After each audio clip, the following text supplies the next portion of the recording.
হাইকোর্টের রায় এক ব্যক্তির রায়তি জমির সামনের মুখটি জবরদখল মুক্ত অভিযানকে ঘিরে শনিবার ধুন্ধুমার পরিস্থিতি তৈরি হল পুরাতন মালদার মুচিয়া অঞ্চলের আদমপুর বাবুবাজার এলাকায়। জবরদখল মুক্ত করতে আসা পিডব্লিউডি আধিকারিক ও মালদা থানার পুলিশের সঙ্গে রীতিমতো বাগবিতণ্ডা ধস্তাধস্তিতে জড়িয়ে পড়লেন জবরদখলকারী 3 পরিবারের সদস্যরা। যদিও বিশাল পুলিশ বাহিনী কোনো রকমে পরিস্থিতি নিয়ন্ত্রণে আনে এবং বুলডোজার চালিয়ে জবরদখল মুক্ত অভিযান সম্পন্ন করে বলে খবর।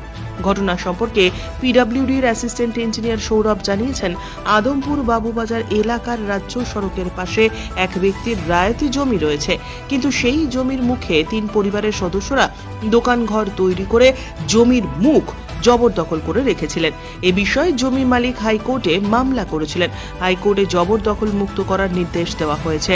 সেই নির্দেশ মতো জেলা প্রশাসনের পক্ষ থেকে জবরদখলকারী পরিবারগুলিকে 26শে জুলাইয়ের মধ্যে জবরদখল সরিয়ে নেওয়ার সময়সীমা দেওয়া হয়েছিল, কিন্তু সেই সময়সীমার মধ্যে জবরদখল সরানো হয়নি। তাই আজ হাইকোর্টের রায় মেনে প্রশাসন জবরদখল মুক্ত অভিযানটি সম্পন্ন করে।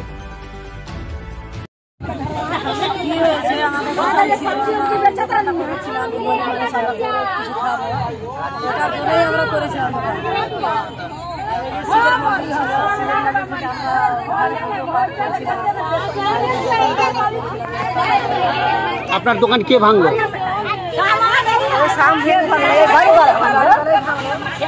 আপনার ক্ষয়ক্ষতির পরিমাণ?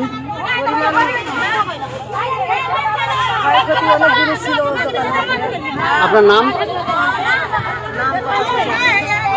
অনেক ক্ষয়ক্ষতি পরিমাণ?